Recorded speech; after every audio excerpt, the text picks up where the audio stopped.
Good afternoon, everyone. Commissioner Muhammad and Commissioner Simmons, are you able to speak and turn on your cameras?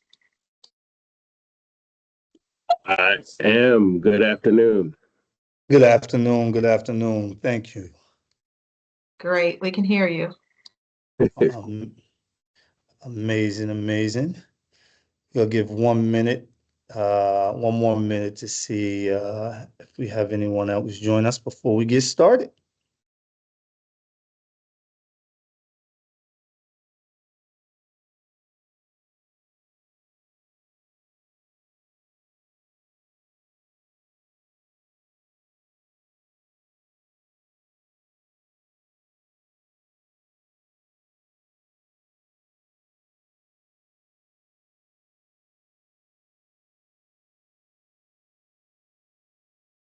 In your office? Okay, I think I'm on now. Do you? All right. Good afternoon. Good afternoon, all. This is Committee Chair Mujahid Muhammad. I would like to welcome you all to the October 9th Safety and Wholeness Committee meeting. If you have not already done so, please mute your phone and or computer. Anyone who does not mute may be muted by the call moderator.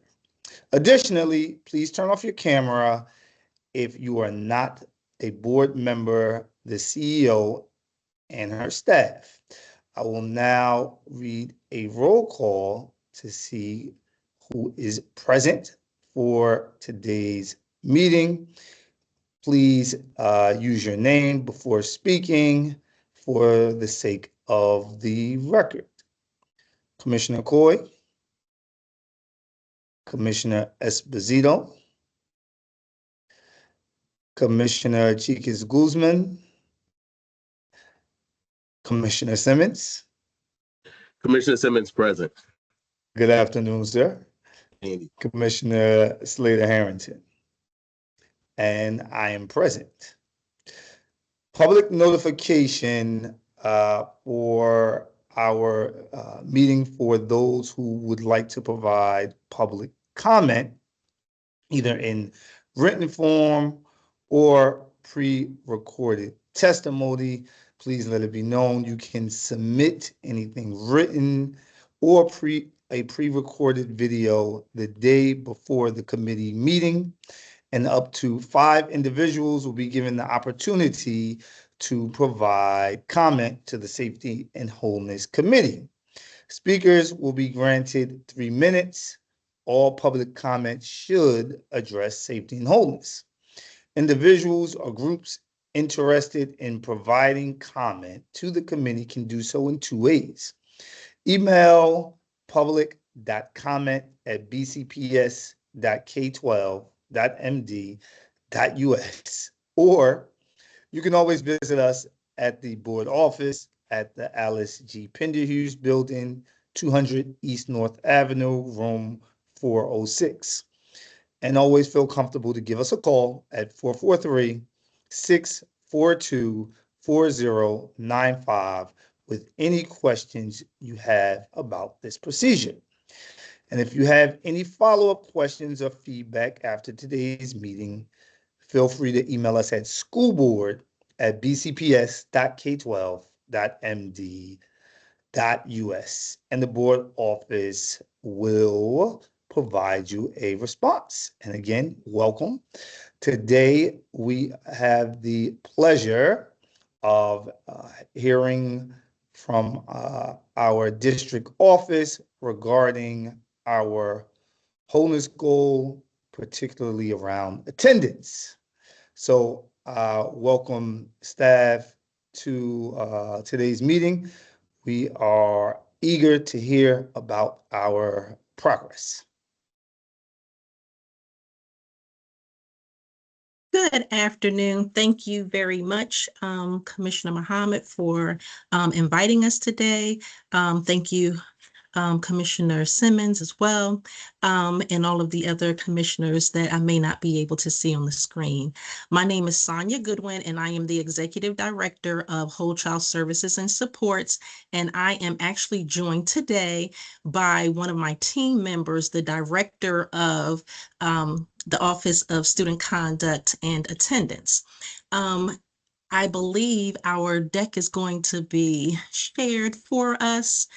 So as they are bringing it up, we will go ahead and just let you know that this is aligned to our board priority 4, which says that city schools will effectively engage all stakeholders, which include parents, family stakeholders, which include parents, family stakeholders, and caregivers in their child's education, and community partners who can contribute to the student's success.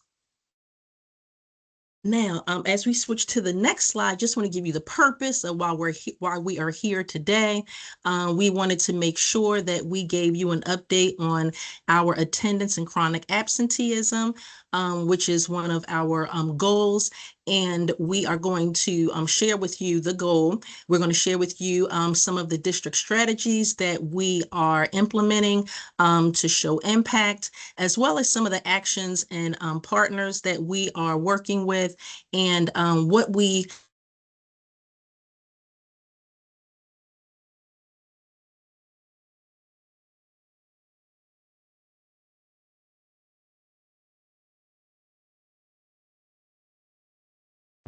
Ms. Goodwin, you froze. We can't hear you.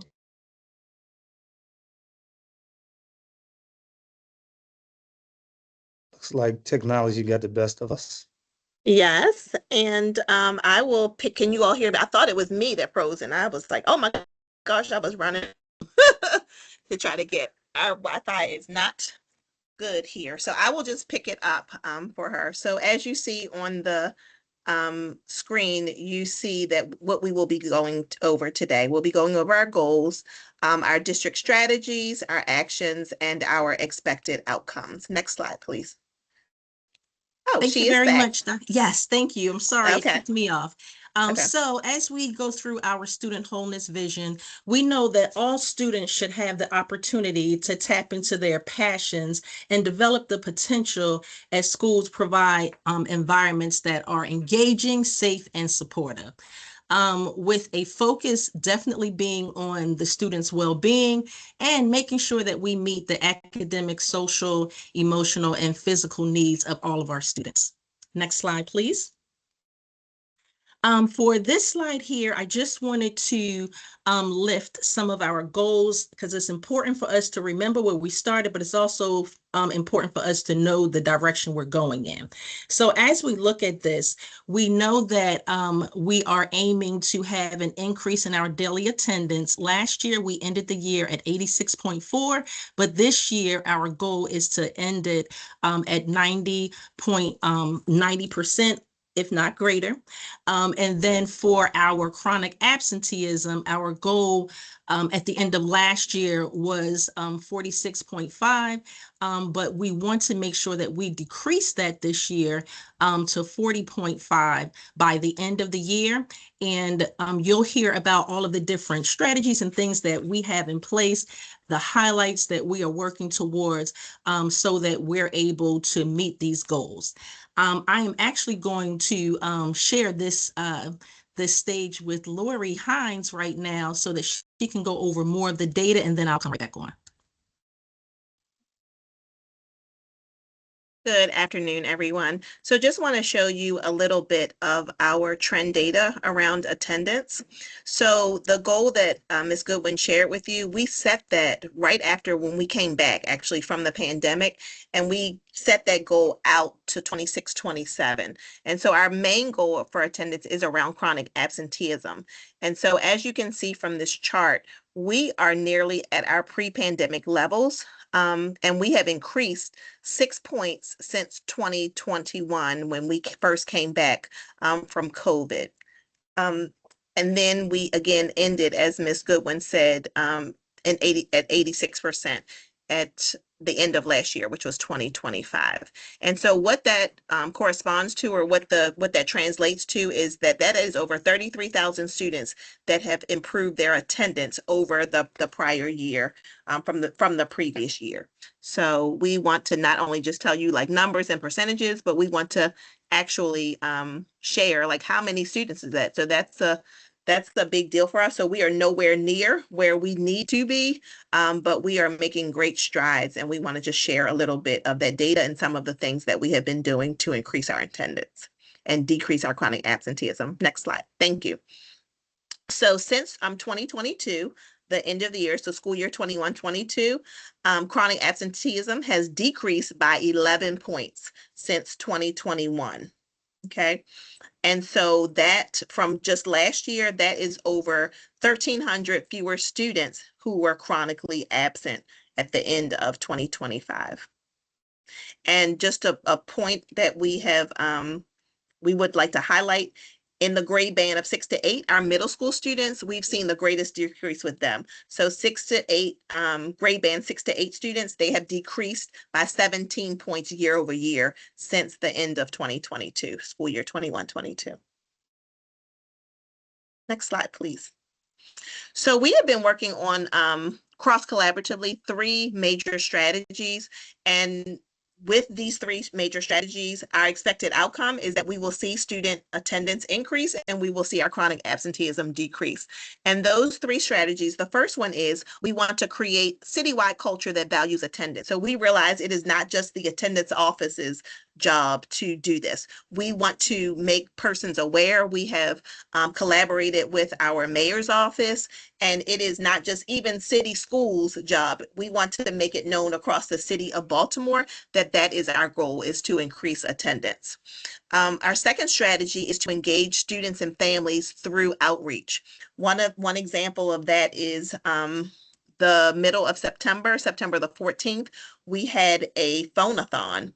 We hosted a phone-a-thon here at district office. We asked for district office volunteers.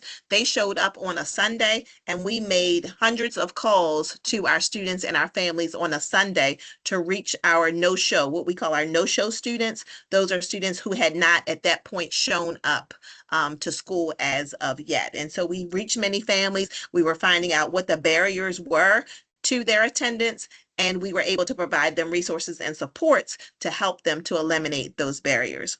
Our third strategy is that we would like to leverage the district's attendance team to build the school's capacity, right? And so we have specialists that do direct support out in the school. So we know it's just not enough to be here at district office and to provide, even though we do provide support, open office hours, and all of the things we do here at district, but we want persons boots on the ground in the schools to provide those supports and help the schools to come up with their unique strategies of how they can increase student attendance within the actual schools. And so this year, prior to this year, we had them going out into teams. So there were 2 persons apiece. We have now separated those teams, so they're individual persons.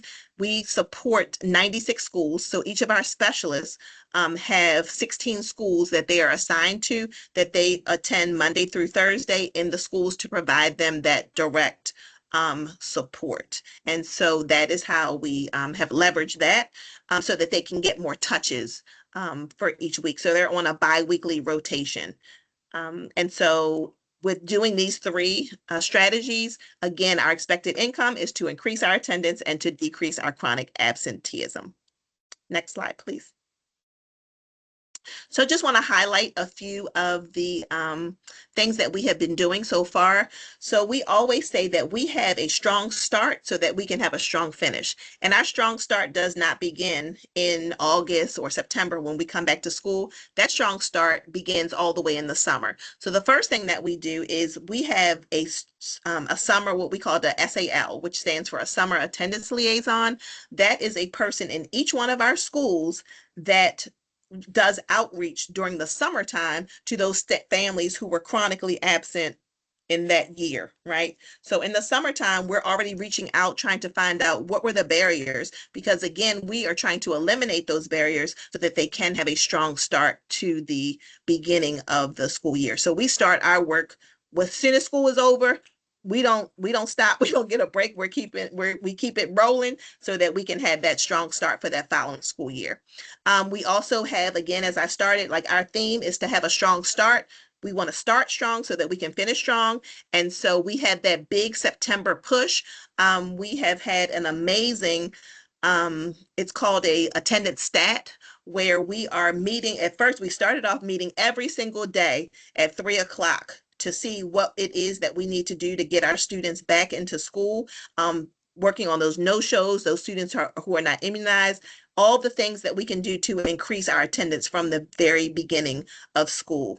And our executive director that spoke before, Ms. Sonia Goodwin, leads that charge of our attendance stat, and it is cross-collaborative. So every single department in district office is represented on that call. Again, it was a daily call. We've now moved to 3 times a week. So we meet on Monday, Wednesdays, and Fridays to come back, not just to report data, but to say, what is it that we need to do about this data? How can we utilize and bring together our supports so that we can work together to get these students back? And that has been an awesome collaboration.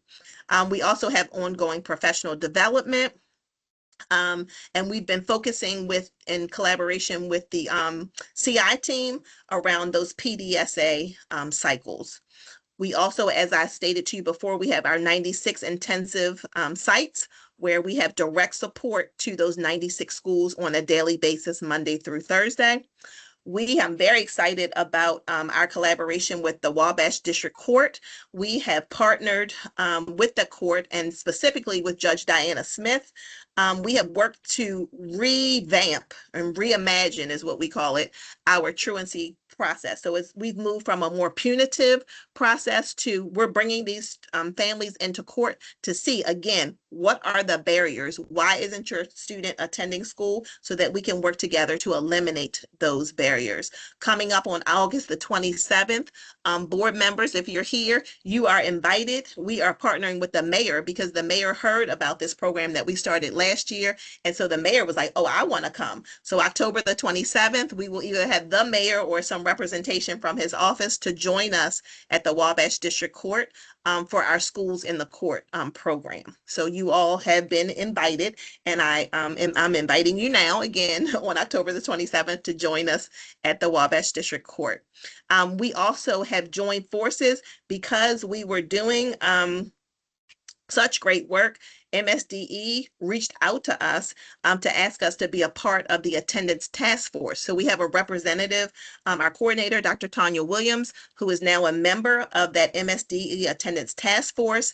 They have created a toolkit for all LEAs in the state of Maryland to utilize with their strategies and supports, some of which we started and we invented, and we want to spread the joy, because we all want to collaborate to do what we can to increase our attendance.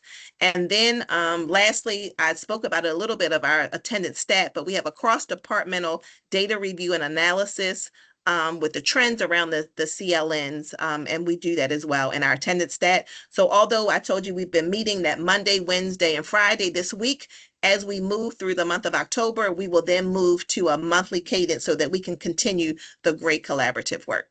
Next slide, please. Again, I don't want to read and reiterate because I know our time is almost nigh, but we have an attendance stat, which I mentioned before. We have our 96 attendance intensive sites. We have been collaborating. There's a lot of collaboration because, again, I just want to emphasize this point. It is not just our office's job, but we really want to do some cross collaboration and some joining of forces with other departments to increase our attendance. So we do a monthly, we push into the monthly school community coordinators meeting, and we speak with them about attendance every time they meet, and they meet by CLNs.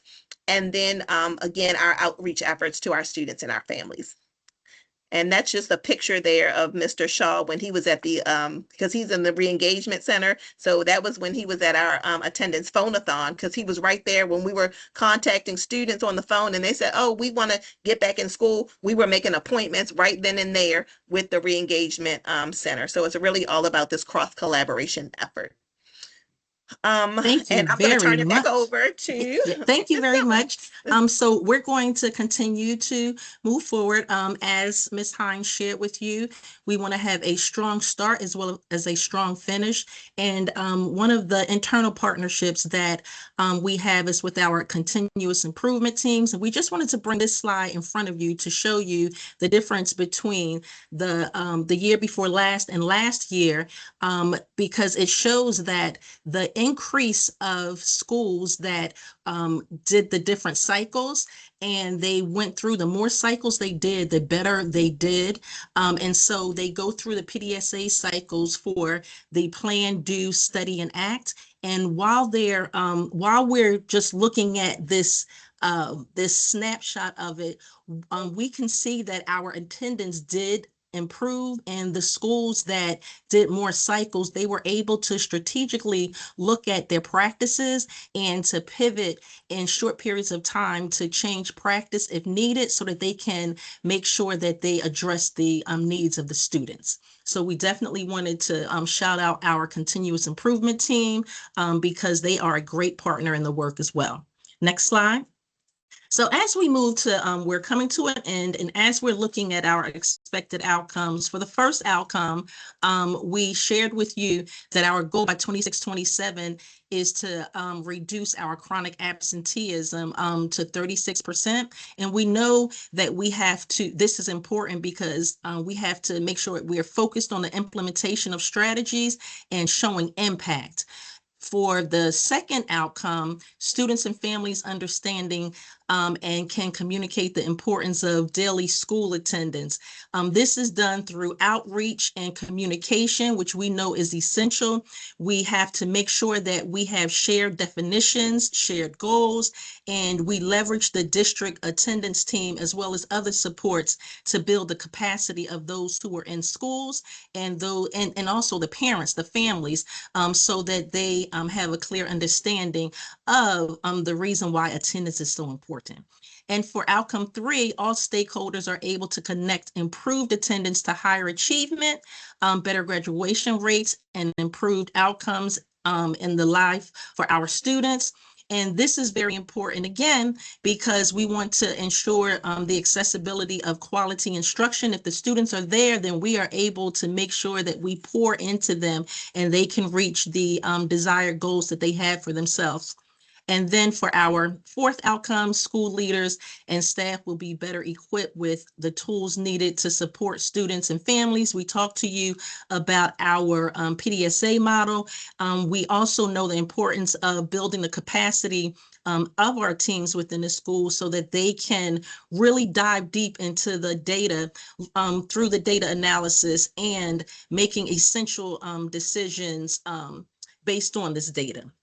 So this leads us to our last part, which are the next steps.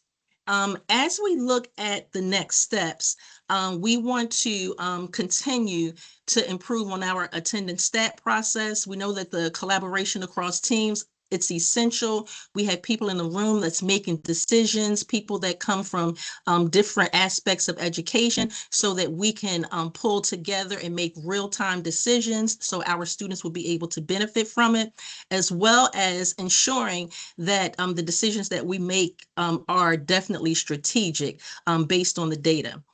For the second part, maintaining on-site support to schools with an increased focus on building capacity for our attendance leads, as well as sharing the space with our community schools coordinators. Again, we talked about collaboration. This is so important. We have our attendance team. They, even though they're district level employees, we continue to have them in the schools, hands-on, working side by side with the schools. And that's something that we want to continue to do and even expand it more by making sure that our teams are leveraging all the supports at district level and resources that may be external. And for the last one, for the increased partnerships, ensuring that the relationships are there, we want to ensure that we work as a team and that we are ensuring that partners are actually looking at the data, they're impacting the data, and because all efforts matter. And so with that, we are going to ask you if you have any questions for us, and we're going to turn it back over to the commissioner. Thank you much for this presentation. I'm going to open the floor for questions. So, Commissioner Simmons here. Before I have offered my question, I want to commend you all for the hard work that you guys have put into this. If you don't know, I am a senior fellow with Attendance Works and a former community school coordinator. And so this all is has been a part of my life for a very long time. And it means a lot to me to know that one, folks are considering the hard work that community school coordinators do and put in. Oftentimes, when you have a new body in the building, you don't really sometimes know what to do with them if you really don't understand what their role is. And so it's really important that coordinators are a part of those attendance teams. And I'm hoping that there's messaging that's coming from our space, from the district office down to school leaders to really understand and make sure that it's a value to them to have a CSC as a part of their attendance team, especially with the relationships with partners coming in. I also want to commend you on the work with, or just the thinking that chronic absenteeism is not something that's just held by the district or schools, but it's something that the whole city has to be involved in for this to really, really be successful. And I think that there's probably a little bit more work for other folks to really kind of understand what 18 days mean, right? And how 18 days can accrue very quickly. And so even those conversations with parents, I think sometimes they need that real life hit to understand what those 18 days mean, right? Especially as we are creeping up on holiday time, when folks are taking vacations, folks are off. Yeah, you can miss this week. Yeah, you can miss that week. And then here you go, you're chronic, right? Because you traveled to North Carolina to go see family. You stayed an extra week. Um, so I appreciate that. My question is really around MTSS, right? Like, how do folks really understand that when it comes to the supports and needs that families and students have, right? Do folks understand that entry point, that at the if you're looking at it as a pyramid, that bottom is just what every student should have, versus the top where you're really kind of getting intense? And how are we thinking about that when it comes to mental health, when it comes to, I mean, I did some work with Senator Smith around incarceration and attendance, right? I don't think that many folks who are outside of our work really understand what chronic absenteeism means on a young person's life beyond school. Can you all speak to that a little bit, or was that too broad of a statement or a question? That okay? So I don't think You want me to start, Lori, and then you?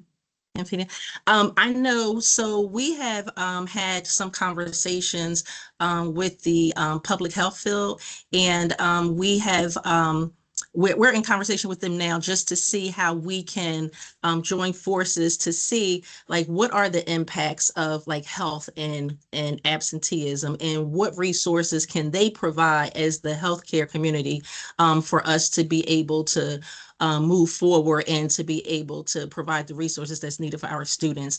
The Office of Health and Specialized Student Services also falls into our area.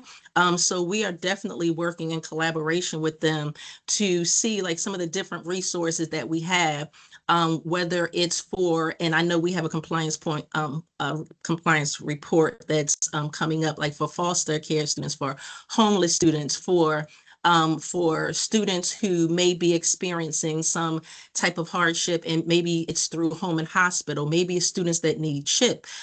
So we're looking across the bodies of work that we are actually managing so that we can see how their attendance is impacted by different areas.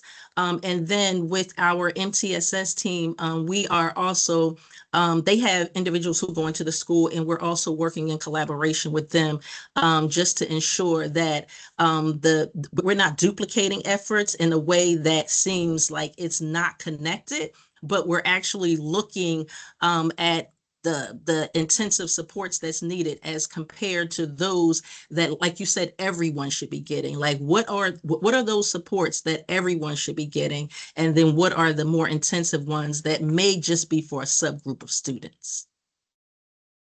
Thank you. So we are still in conversations. We have not totally figured it out, but we are definitely in conversations, and we invite you to be a I part was of going to that. say, if, let me know how I can be supportive in that process.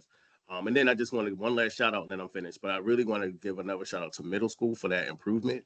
I think that that's where things begin to turn for young people. We all know that a second or first grade is not waking up and saying, I mean, well, they might wake up and say, I don't feel like going to school, but they're coming to school because somebody's bringing them to school. But that shift happens in that middle school space, right, where sometimes young people are the last person to leave the house and everybody's gone. So now I got a decision that I go or I stay and mess around. So I appreciate that, and I'm excited to hear more. But I think I just saw Ms. Hines raise her hand as well too. Yes, I thought we lost her, but I think she's somewhere still on here. Thank you. Yes, I got kicked off, so I didn't hear the end part of Ms. Goodwin's, but I do want to address your question because I know that you asked specifically about the MTSS. And so I just wanted to let you know there is a MTSS team, as you know, about a district office. And so we collaborate with them weekly around that. That's number one on our various supports to our schools. And again, that is why our persons who go into the school are so important, because again, we didn't just want like to be offering support from district office. We want to be, our boots on the ground, right? And so that's why we have persons that are actually in schools providing that direct support, so they're able to help those schools with that data, and not just data like this percent, but we're talking about Larry, Lori, Muhammad, and Sonia, you know what I mean? And what supports specifically do they need. So that's why it's very, very important. It's not like this tailor cookie cutter support. It is individualized supports for what the actual need is. And so again, we do collaborate with them. When I say them, MTSS, the team, on a weekly basis, the attendance team, and actually also SST, our SST teams, we collaborate with them as well. And on every Thursday, we have what's called the open office hours. So all of the attendance leads, now this is a support we offer from district office. So all of the attendance leads in the schools at 10 o'clock, from 10 to 11:30 every single Thursday, we gather, we talk about best practices. We have different speakers come in from different offices to talk about what we can do to increase attendance. And I want to say, like, I just want to brag on them for 1 second, because when they come in on Thursday, this is something we started during COVID because everybody was in their own respective places. So we started, let's do an open office hours and bring everybody together. That is something that has sustained because they enjoy it. Like, if we have a professional development, we don't have our office hours on Thursday, they're like, well, what happened? Like, why are we not having office hours today? Or we have professional development today. That's why. But every single Thursday, everybody come, and there is a high number. It's not like 5 or 10 people in office hours. They get on there. They're excited to get on there because they are really getting something from that. And as a matter of fact, when you talked about MTSS, SST, they were one of our featured speakers actually today on our office hours. So yeah, and they were talking about like the tiered support. So that was a timely question. Thank you. Well, thank you. I'm glad to know that this is working out, and I appreciate you. But again, feel free to reach out if I can be of support in this process and the work. Thank Thanks, you y'all. so Thank much. you. And we definitely appreciate the time spent here as young people attending school. Without our young people in school, they cannot learn. And I think that learning starts with attendance. So your work has to live in every thing that we do as a district. We saw increases, yet modest, in middle and high schools, but I'm particularly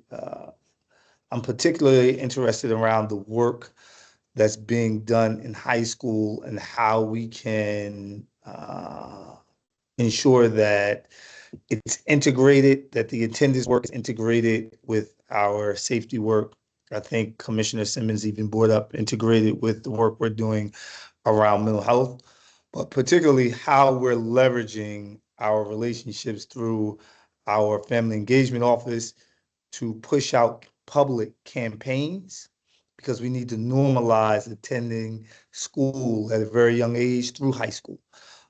So it's not a question there, more of just a push.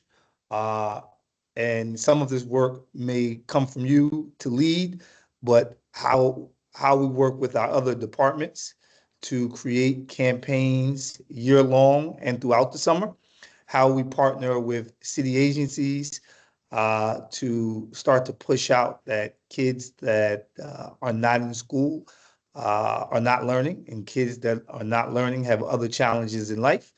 And if I think we can normalize that across the board at an early age, then we can start to see traction within the community. So that's a push, not a question. Thank you so much for providing this report today. The progress we see today is proof that when compassion meets consistency, barriers fall, and you guys are definitely tearing down barriers. So we appreciate your work. Thank you. Thank you for the opportunity to share. Absolutely. All right, we are going to move out to our next agenda item. Commissioner Simmons, we have a partner that I am a little familiar with, the University of Maryland, and I think you remember my time there. So we want to invite the University of Maryland School Mental Health Program to the screen and to the Safety and Wholeness Committee, and good to see you. Ms. Good Cox, to it's see good you. to see you. I haven't seen you since Westside Elementary School. Yes, all right. I know you both. When I saw both of your faces pop up, I felt very welcomed back. Good to see you both, and also good to see you both as commissioners, doing the good work and just continuing it at multiple levels. So thanks for having me. So Absolutely. yeah, should I jump right in? Please, floor is Fantastic. yours. All right. So again, I'm Jen Cox. I'm from the University of Maryland School Mental Health Program. Kind of been in this for a while, as the commissioners alluded to. I was an intern with the University of Maryland School Mental Health Program and then a clinician for several years. So been working in expanded school-based mental health for about 20 years with my fantastic partners, Nancy Lever, Nikita Parson, and Vicki Spiegler. We like to kind of claim that we were one of the first expanded school-based mental health providers. We also call it expanded school mental health. We've been around since 1989 when we started out in 4 schools. We were invited to schools because school-based health centers, particularly in high school, said, you know what? We're seeing a lot of need here. We're seeing a lot of anxiety and panic attacks and results of things from trauma, and we need help in the schools. And so, again, we deployed to 4 schools. We're currently in 22 schools, and we are represented in elementary, middle, and high school. And in those schools, we are doing great work for mental health, for promotion, prevention, and intervention. So I will talk a little bit more about the public health triangle when we get into this. But we are predominantly serving those in regular education. We know that our schools have amazing school social workers and psychologists and school mental health teams. So we're just there to fill the gap. We're just trying to build on what City Schools has already laid down as a very good foundation. But knowing that some of our students don't always make it to services due to their IEP status and different needs. We are working in communities that you probably are familiar with, low SES, high stress. We see a lot of trauma. We see a lot of communities impacted by violence and substance abuse.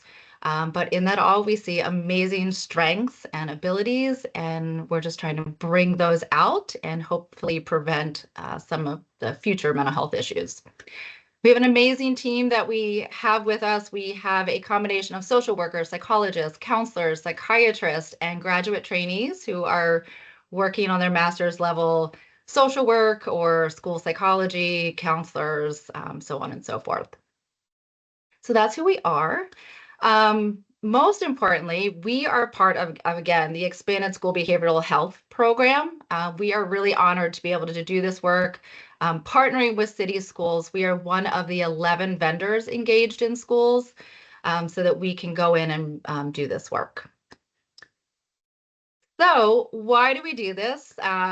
We'll go on to the next slide to talk about that. We like to do it with a little bit of fun, knowing it's a serious topic, but also a little bit of fun. In our cartoons here, we have a young gentleman here who says, can somebody help me to class with these? I'm late for math class. We know that students are facing a lot of things at home and in the community, and that makes it really hard to do well and participate in school. And so this young man happens to be carrying hunger, sickness, and homelessness. We can rename those luggages all kinds of different things. They could be trauma, depression, a parent at home who's suffering with illness or mental illness, or just life circumstances. In the next slide, we also know that it's important to focus on wellness in schools because it's not only the kids that need some attention. We know that our teachers and our adults who are supporting our students need help. It says, I know the kids don't like you and pick on you, but you have to go to school. You are the teacher. And so we know that our teachers need support, and that some days are rougher than others, and that they also can use some wellness in schools. And we're there to provide that also. If we go to the next slide, we're looking at a typical classroom. And if you click through that a few times, you'll be able to see that this is a classroom of 30 students. If you click on it again, there we go. It'll show you that 1 in 5 will experience a mental health problem, just a mild impairment, right? Although of those 30 students, we may also have 1 in 10 of them who are experiencing a mental health problem that really causes some severe impairment. So either of those groups makes it difficult, again, to engage fully in the classroom, be present, learn, excel, attend school. I love the work the attendance folks were talking about just now. But the sad reality is that up to 60% of those students who need those services actually don't receive them because there is a whole host of barriers that get in the way when there's mental health involved, a mental health issue, or a mental health issue involved at home. So if we go to the next slide, that just rounds it out a little bit more to give you a little bit more information. So we think about our schools and our students, about 20% of youth may present with an emotional or behavioral disorder. Again, 10% of those really with significant impairments, and only 16 to 33% receive any services. And when we look at our communities, we know that low income and minority youth have even greater difficulty accessing mental health because of a lot of barriers, especially due to social determinants of health. Here's what we're seeing in schools. Schools, as well as the general population, we see all of these things. We see a lot of family and community violence, the academic and attendance problems. Again, it's funny, we just talked about that. Along with COVID and just on a normal day before that, our students were experienced a lot of bereavement and loss.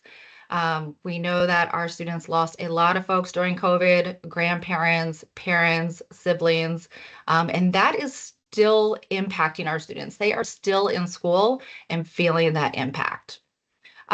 We see abuse and neglect, unfortunately, depression, anxiety, trauma, ADHD, disruptive behaviors, exposure to substance use and dealing, homelessness, family mental illness, bullying and being bullied, and also school refusal. So there's a whole host of things that are being addressed by the expanded school behavioral health system. So we know all these problems we have and that are in front of us. And why it's really important for us to provide services in school is because we know that one of the barriers to getting mental health care is that if our students were to travel to traditional outpatient settings, their engagement and their participation in those traditional outpatient settings decreases very rapidly as soon as they walk through the door. So about 72% actually make it to the first session.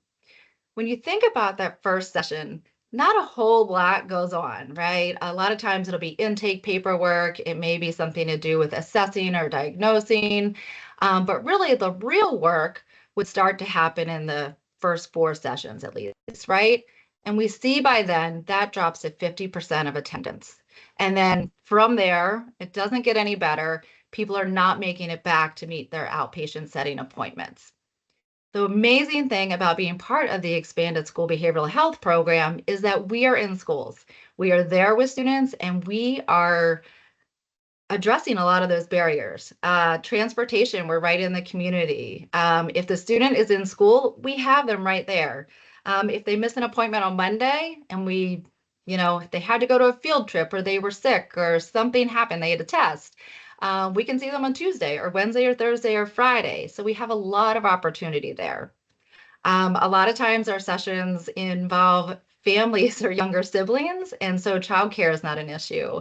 And that is really helpful to families who want to engage, but also have some difficulties and some barriers to, again, traveling downtown or traveling to a certain place to get to that outpatient setting. Keep going. All right. So as I mentioned, there's a lot of barriers to traditional mental health care. So in schools or outside of schools, there's financial insurance issues, childcare, transportation. Big one is that mistrust and the stigma of mental health services, the past experiences in services and with schools, waiting list intake. So we are crushing a lot of these barriers. In the expanded school-based mental health program, we do take insurance.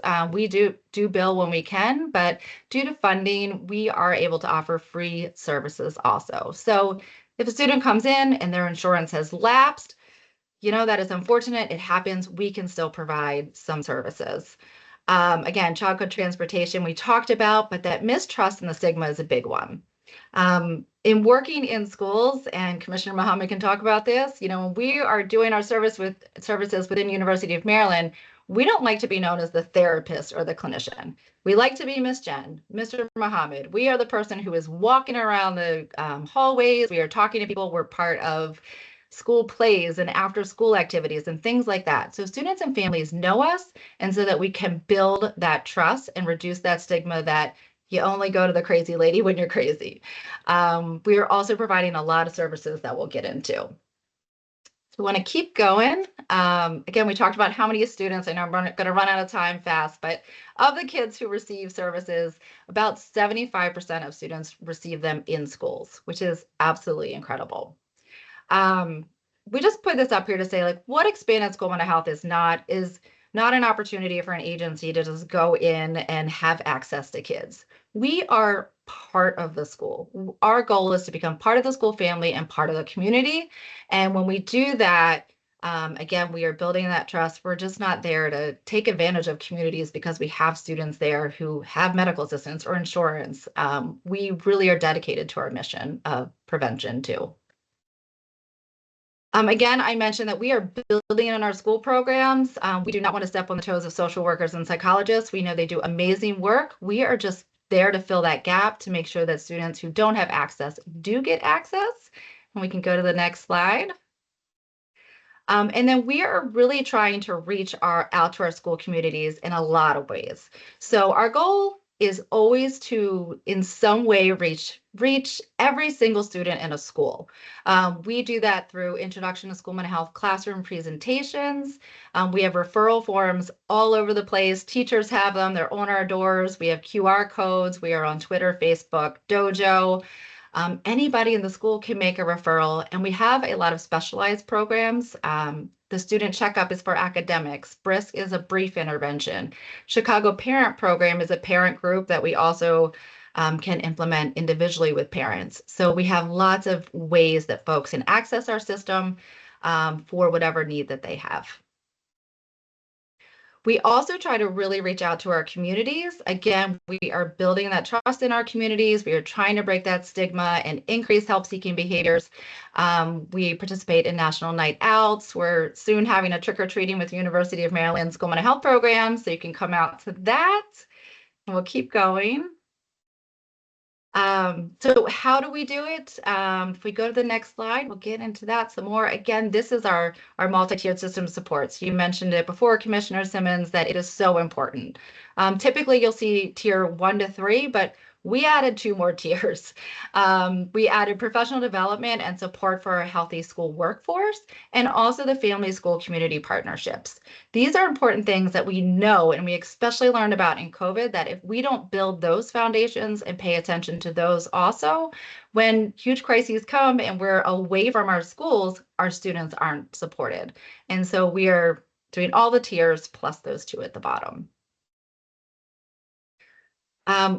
We are also very much dedicated to comprehensive school mental health. So again, that is doing prevention, early intervention, and treatment.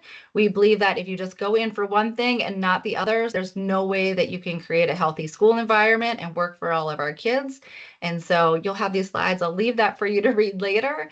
But very important that school mental health system is comprehensive. Here is our tiers here of just a couple of interventions that we do. We are focused on evidence-based practices, although we also do know that we have to look at our children and our family and our schools holistically. We do weave these in and out. We have other things that are important to schools that we will weave into these systems. But this is a whole list of the interventions that we use that are evidence-based at each intervention, whether it be for treatment or impacting the entire school at tier 1. All right, I'm going to go ahead and skip this one just for the sake of time, because we kind of talked about that. But this is how you do get services through ESBH, at least for University of Maryland. We have referrals that are electronic for the schools. We have QR codes for parents. You can just come talk to us. You don't even need to fill out an official referral form. I always say, I think everybody in Baltimore has my phone number. So a lot of folks will just call and make a referral, and we put you to the school that you need to be in touch with. I believe the next slide probably has our more specific programs that I mentioned, the student checkup. We're really trying to help schools with academics with a brief intervention. We also offer services for teachers. We have something called the classroom checkup, where we will go in and observe a classroom and provide some feedback to our teachers. And BRISC also is a very brief intervention that we very much put out there to target, so folks can say, hey, I kind of like this idea, or I like this idea, but in one way or another, we're bringing folks into the system. So after somebody makes a referral, again, we have the connection with schools. We touch base with the referral source. We observe. We will do a lot of things to kind of set that foundation for trust and help-seeking behaviors. And then we will get consent. And once we have consent, we can go on to provide services. So we had a huge reach last year. We were so excited. We were over 10,000 students. We conducted 14 prevention activities. So this was classroom presentations, school-wide activities, and small groups. We had over 200 family outreach activities, 158 teacher in-services, and those were all the way from like wellness to information about ADHD to trauma. We also had almost 5,000 teacher consultations, and we participated in 570 school team meetings. For students, I think I've talked about a lot of these already, but these are some of the services that we offer. Just a small list that we wanted to highlight. The first 3 I already mentioned, but we also do a trauma-informed classroom presentation called Bounce Back for Classrooms. It's a 12-week intervention for our littles, for our like K to 2. And then also the guide is a mental health literacy program that we've been implementing in high schools with success. Again, a great prevention activity. So that's for our students. For our teachers, I mentioned the classroom checkup. We have our in-services and consultations at any time for our teachers, as well as wellness support. Next slide, we talked about families. For families, we are offering monthly wellness newsletters, in-services, parent groups, and individual services for families for family therapy too. And then for schools, again, I've mentioned quite a few of these, and I didn't know attendance was presenting today, but attendance teams, school wellness teams, student support teams, and whatever teams we can get on, we want to be part of the school family, so we are there. Okay, I'm sorry, I think I went a little over time, but that is our program. I get excited talking about all the work we do, and I'm happy to take your questions. We definitely appreciate the insight and you giving us the really talking about expanded school mental health and showing it as a partnership to the work that our schools are doing is really important. And it's not often we get to hear that from a partner. Mhm. So hearing that is great. But with that said, I'll open the floor for questions. Anything, Commissioner Simmons? I don't have any questions, but I do want to kind of piggyback on what you just mentioned, and that I'm excited to know that you look at this as partnership, right? Mhm. That it's not just someone coming from outside. I think that that's really important for not only the school staff, but for also for families to Yes. feel safe, right? That Mhm. they know that, and I know this from my time working with you, Mhm. that you and your team really integrate yourselves into the fabric of the school community, and and folks are very eager at times Mhm. to have you not only as mental health support, but also I know that there's also advocacy opportunities as well, right? When families and students who um, may not have relationships with other leaders in the school, I know that you guys have been able to support them in that in a couple of different processes that happen Mhm. in schools. So glad to know you're still committed to the work, and good to see you.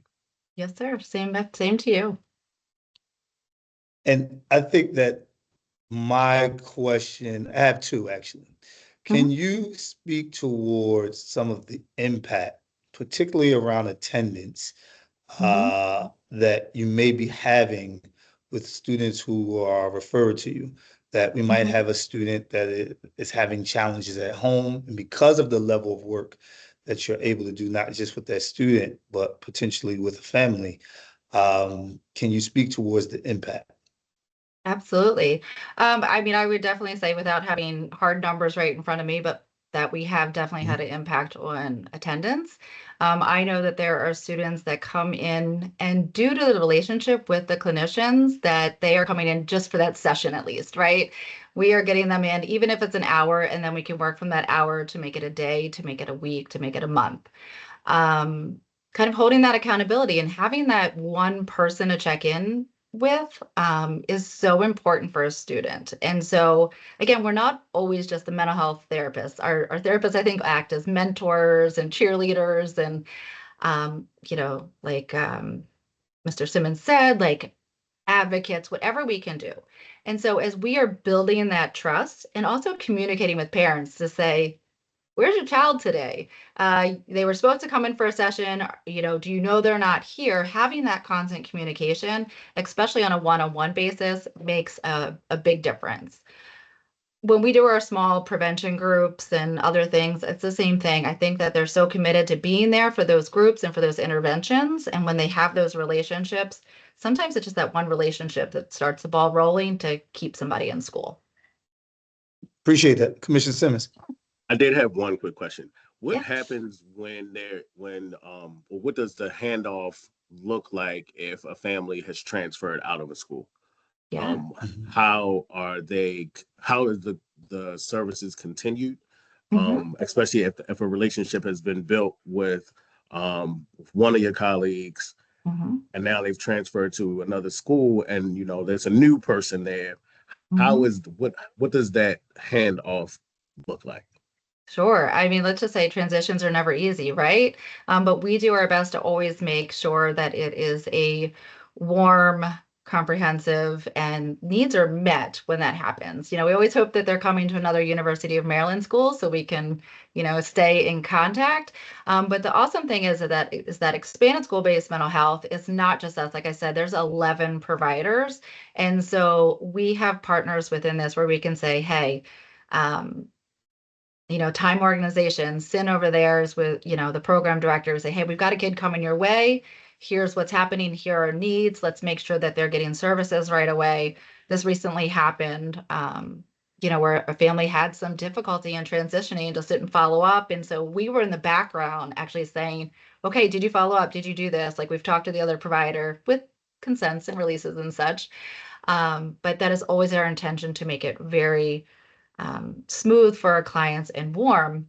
And then for our folks who are leaving us from high school, we actually engaged a partner in a program called Got Transitions. And so we are preparing our high schoolers, our juniors and our seniors to make that step into adulthood and whatever that next step is, whether it's job, college, moving, whatever it is, like, are they set up for mental health? Are they set up for primary care? Are they ready with insurance and all the adult things that they have to do? So we do constantly have our eye on transitions. Appreciate that much, and I'll just highlight as we close out, one of the benefits that I continue to hear, you say children, Mhm. families, Mhm. community. So you're seeing our children and working with our children through the lens of their family and the community. And University of Maryland has robust programming so that when there are needs for others that are in the family, you have the resources to be able to make referrals internally, which I'm sure is helpful for those schools that have you as a partner. And with that, it's great seeing you. Thank you. And thank you for coming on and all of the work that you continue to lead with the University of Maryland within our schools. Fantastic. Thank you all. All right. We are now going to move into our compliance reports. I believe we're starting off with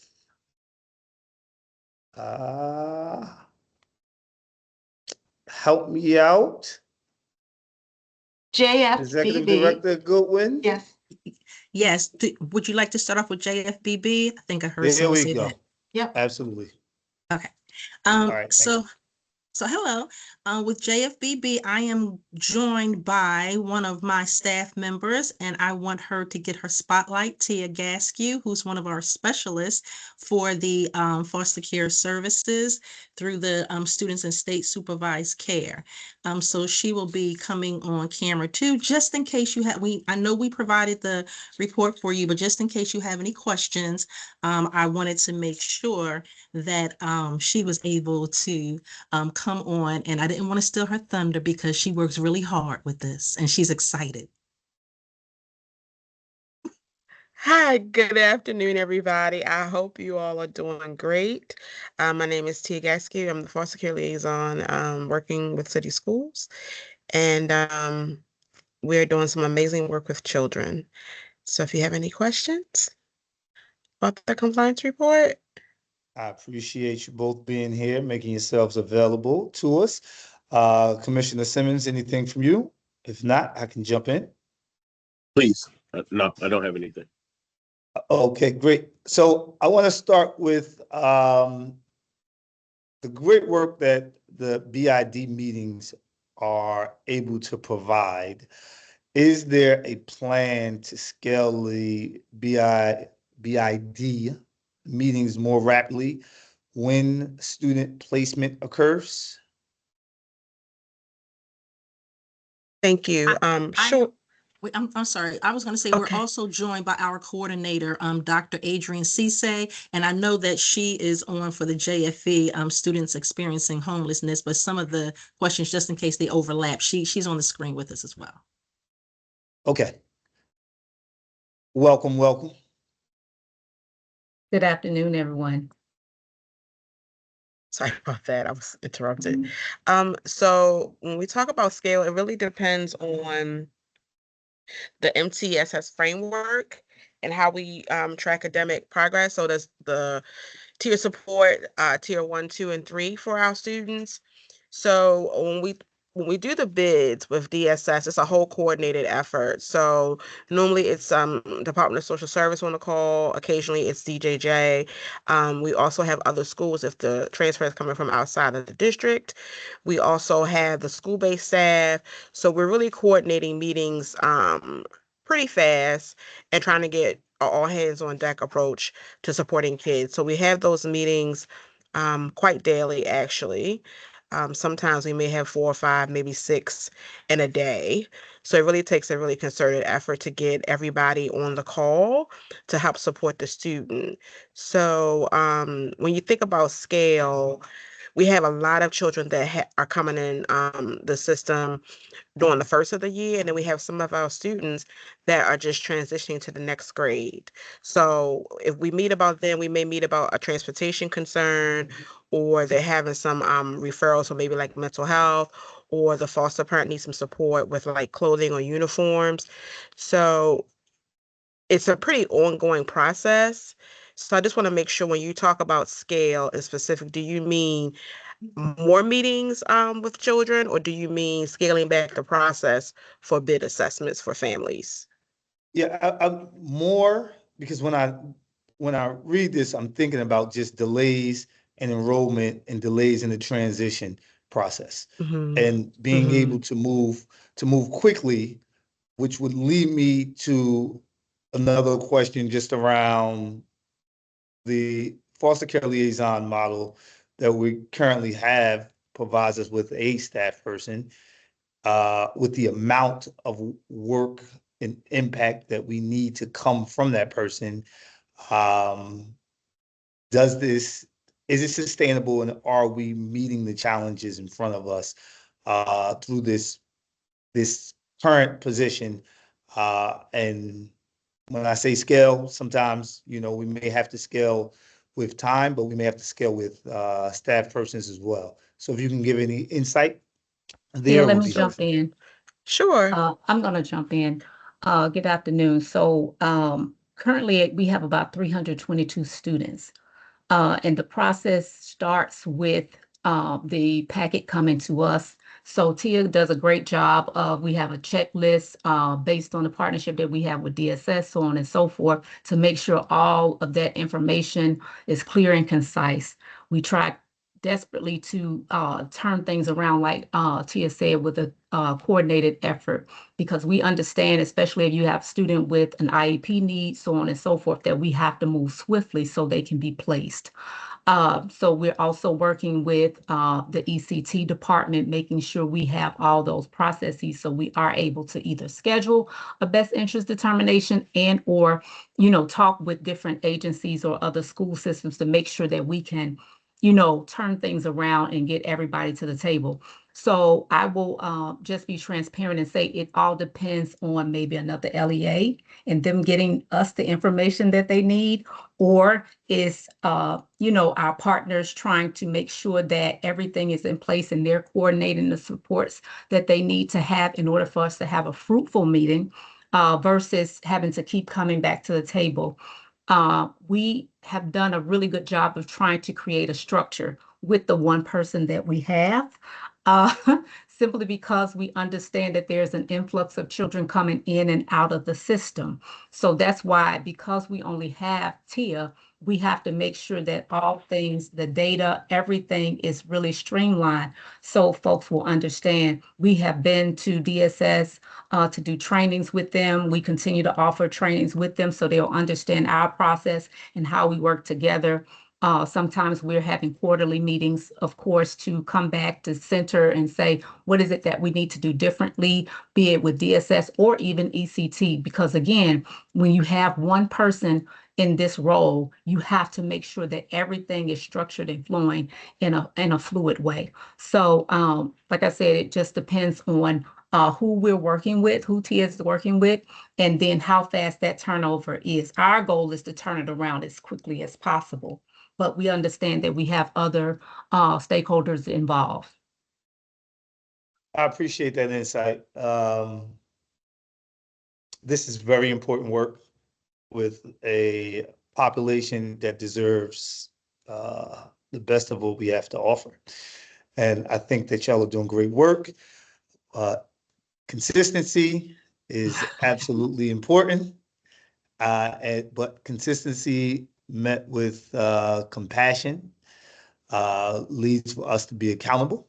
And I just want to ensure that the work that we're doing in this space with our unhoused young people or our students in the system, that we are matching our commitment as a district to the level of compassion and accountability that you are providing. So thank you for that insight. You're welcome. Feel free to give us Thank you one for more We can get another tier. There we go. Yeah, we can get another tier. No, good to hear. Good to hear. Thank you. When it's needed, we just need to know. So All right. I appreciate it. We're gonna move on to policy JFE. And y'all can welcome this policy to the committee. And then if we have any questions, we will jump in. So I'm here still, JFE, homeless identification, dispute resolution.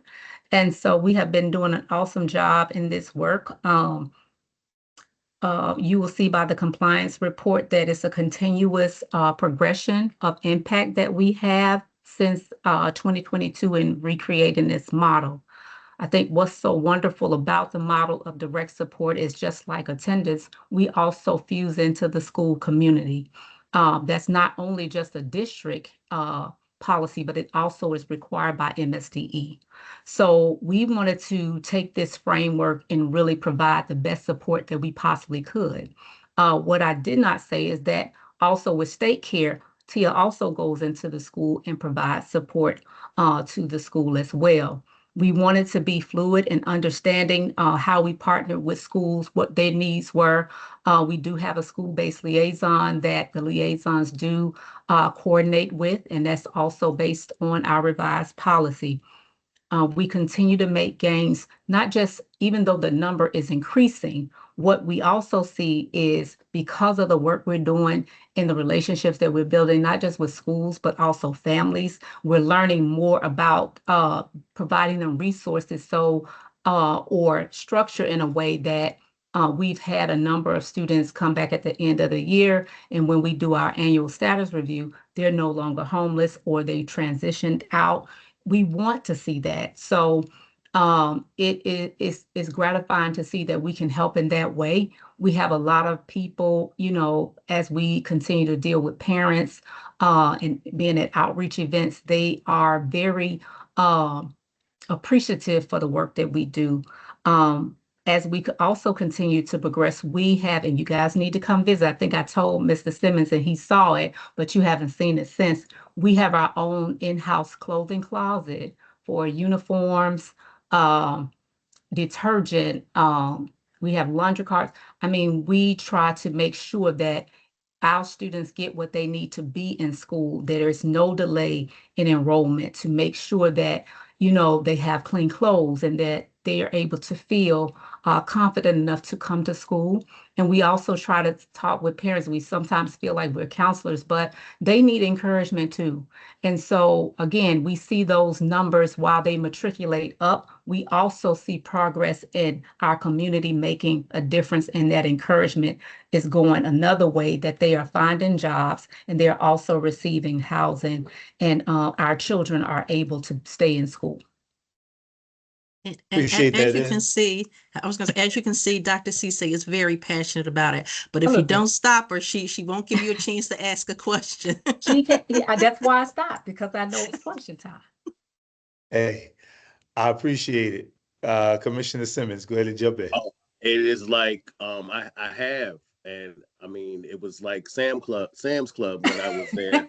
The last time it was so it was massive, and I can imagine if it has gotten much bigger. So I just wanted to commend Dr. Cisse and her work and the team's work, because I mean some of this goes beyond what we have on our job descriptions, right? But if we really want to see folks succeed, and we really want our families to succeed, which leads into the city succeeding, that we sometimes have to step outside. And so I just want to commend you all for that hard work. I guess if I did have a question, I do have a question, and it kind of goes back to similar to the question that I asked Ms. Cox, was, what does it look like knowing that sometimes our families can be very transitional, right? So you've done all this work, you've gotten them to this one school, and now things have kind of changed, right? How do we think about partners? Or do we think about, again, here I go, pulling into community school coordinators when folks are moving to another place? How do we prepare them for that? Or how do we even have conversation with a school that's receiving a student that you've done all this work for, and they've only probably been in the school for maybe 2 or 3 months, and now they're moving from west to east or wherever. How do we, it really is around stability, right? Like how are we, and this might sometimes go outside of our work as a school district, but how are we helping or supporting that, the stabilization of families? So first of all, thank you for that question. When we began to see movement, which is why the data is so important in the liaisons visiting schools, when we began to see student absences, kind of matriculate up, or, we began to see they move from one place and then they move to another place, that's when another best interest comes into play. And we come back together to say, what is going on and how can we help this family? um, and then make the decision, is this in the best interest of that student to move to school A versus school B, based on their circumstances or when they're coming back. Based on this, our goal is to keep our students at their school of origin. So the liaisons do the best they can in working with, our community service coordinators, because some of them are also our school-based liaisons as well. So we try to bring in everybody that we can to be able to share in that thought process of what's best for the child. And then the other thing is, if it's not, then what the liaisons do, if it's a still school in our LEA, that liaison A does a coordinated effort to integrate that student from school A to school B, where the other liaison is also involved to receive. So there's also an internal coordinated effort that we call a complete pass, where if that student needs to move to another school, then that liaison is there to receive them based on their own internal collaboration. You're welcome. And I had a question regarding suspensions and how we support our schools with regards to the suspensions, because right now suspensions are a little disproportionate when it comes to our students that are housing insecure. Can you speak to what support we're giving to those schools and how we intend to kind of drive this number down with this population? So sure. When we looked at our students, especially those in middle and high school, and monitoring them, we saw an influx. And so we wanted to know, especially in our SIS schools, we wanted to know where was that coming from and the why, right? And we know students can be students, but the other thing that we also monitor is suspensions. So our liaisons are going in to say, hey, what's going on and what were the supports prior to the suspensions? Because again, we're looking at root causes. How did this transpire? What can we do to alleviate another suspension by way of putting systems in place, or like student wellness support team, do they need additional mentoring? What is it that they need to be able to decrease this? And I think we're still on our way to schools really, kind of realizing that, oh, this is a student experience in housing instability. And we really have to come together to really think through that, because what does that look like? Of course, more absences, which creates more attendance, and that's totally against McKinney-Vento. So we're just working hard to, train schools and really work with them intimately around how to these look fors and this understanding, because this is a new thing for city schools to provide that direct, effort in by way of liaisons really supporting families. So we're just in the process of, again, training schools and really, helping them understand what interventions truly look like and how we can support them, support those children, which will, our hope is to reduce those suspensions. I appreciate it. It was something else you said earlier that brought a question to mind. Didn't have this prior to, but the data showed a decrease in uniforms, the uniforms that we provided out.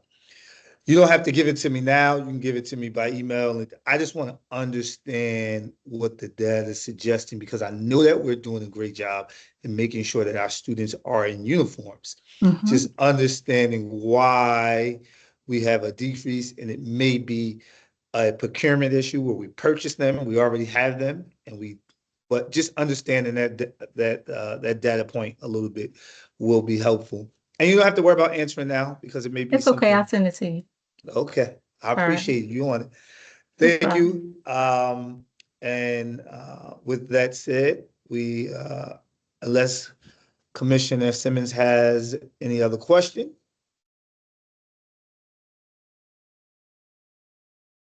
Okay, I don't, but it looked like Ms. Hines just raised No. her hand. No, we're okay, Ms. Hines. Dr. Cisse was able to answer the suspension question, but thank you. Okay, no problem. Thank you. blessing. I appreciate the teamwork.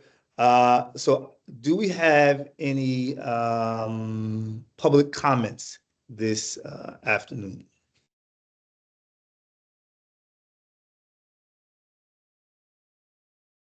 I'm looking now to see. I do not think we do. I I'm think sorry, we do not have any public comment for today.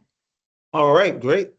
So as is our custom, we would like to end today's meeting with a quote. And hopefully this can give us some motivation around the great work that we are continuing to do every day. And today's quote in ending our meeting is that we are not just reviewing policies together, we are decoding the conditions that shape every child's destiny in our district. And Malcolm X said, education is the passport to the future, but only when the system is willing to stamp it for every child. Today, we move not with fear, but with clarity, because equity isn't an idea. It is a decision that we make at every table, every meeting, every time, every day. With that, thank you for joining us, and we will see you in public, I believe, for our next safety and wholeness meeting. So it will be good to see everyone in person next month. With that, peace